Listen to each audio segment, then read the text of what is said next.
Namaste, brothers and sisters.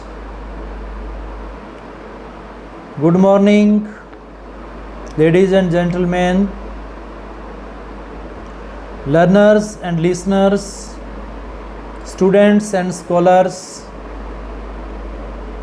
professionals and officials,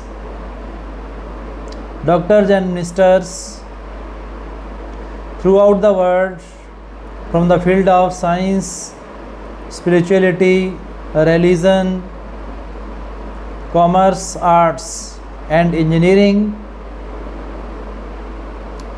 I, Dr. Rakesh from USA, welcome all.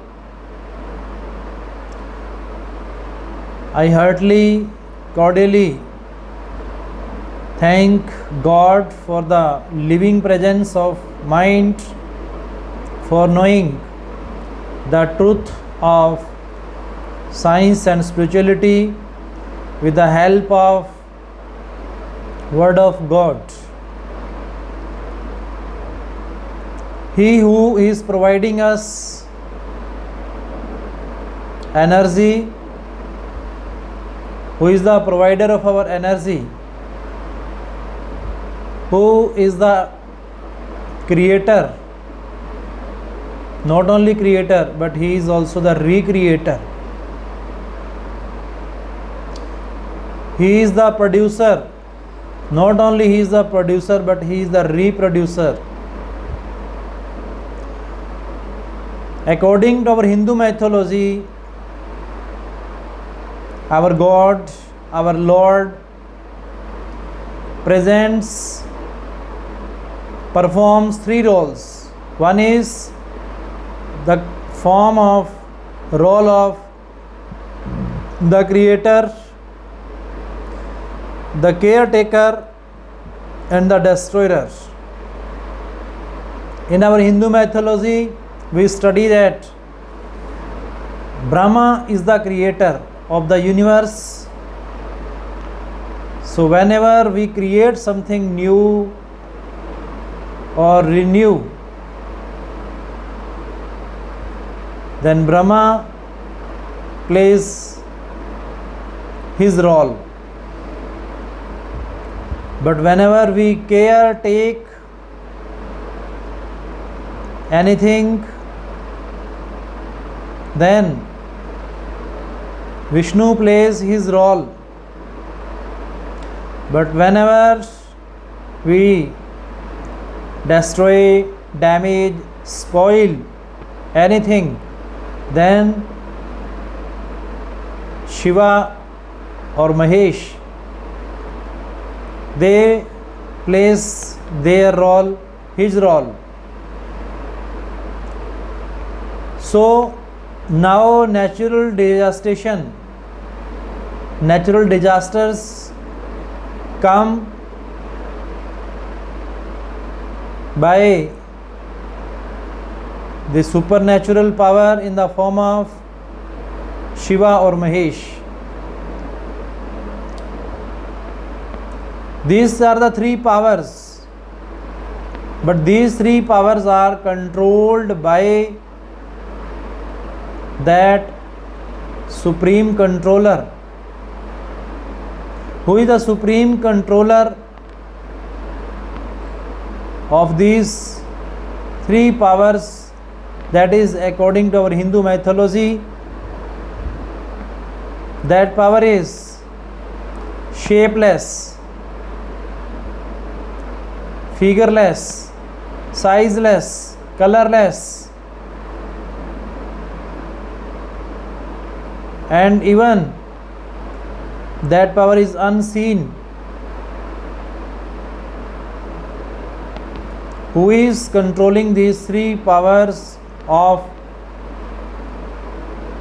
these three words? Which are the three words?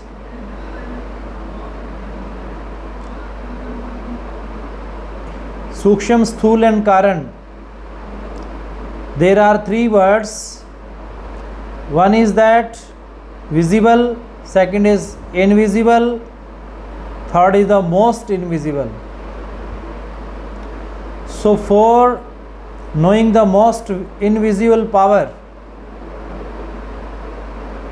which is beyond to reach, who is known as the supreme controller of these three powers,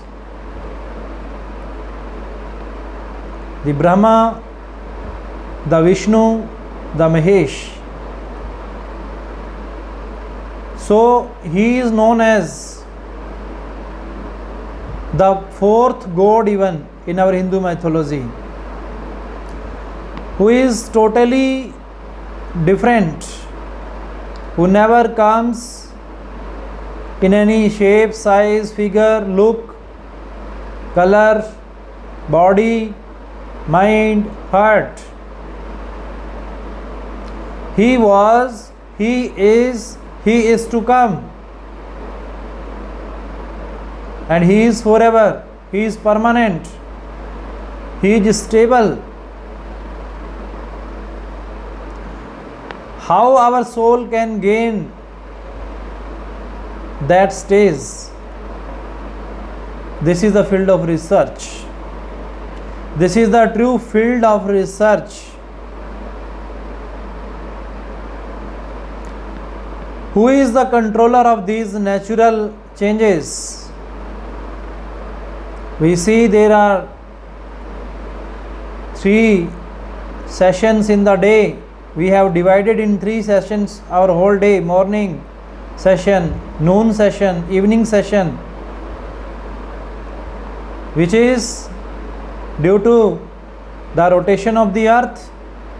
Day and night form by the rotation of the earth, and the change in seasons: winter, summer, autumn, spring. How these come in form? By the revolution of the earth around the sun. There are the 2 motions of the earth. So these can be classified, these can be divided only into the time for the comfort of our study only. We have this imagination, we have imagination behind these things. But when we are to imagine about God, how we can refuse, how we can ignore? Who is supreme, who is forever, who is always with us. He was, he is, and he is to come. How we can ignore and refuse from the presence of God and Lord, who can bring an oceanic change, not only in few minutes and seconds, not only in hours, but just by the movement of our heartbeat, our heart, how our heart is beating, at what rate our heart is beating. According to medical science, 72 times it takes in 1 minute. Our heart takes time, but the power of God never takes time.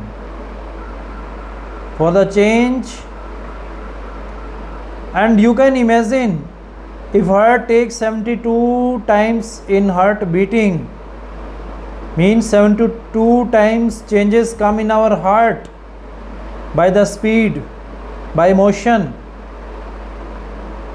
and in between the change of the heartbeat, how much ideas comes in our mind. So there is no unit for counting the speed of ideas in our mind, speed of thoughts in our mind. There is no machine to count it. Man-made things has efforted well, but after all, who is the maker of that machine? Who is the operator of that machine. So ultimately we have to leave our ego, sensual pleasure, variousness, falsification, false affection, and our levels, our brands. Then we have to go into the study of unbranded, unleveled, unseen, invisible, and impressive things. Then when a patient is reached at the height of death, doctors pray to God, "Oh God,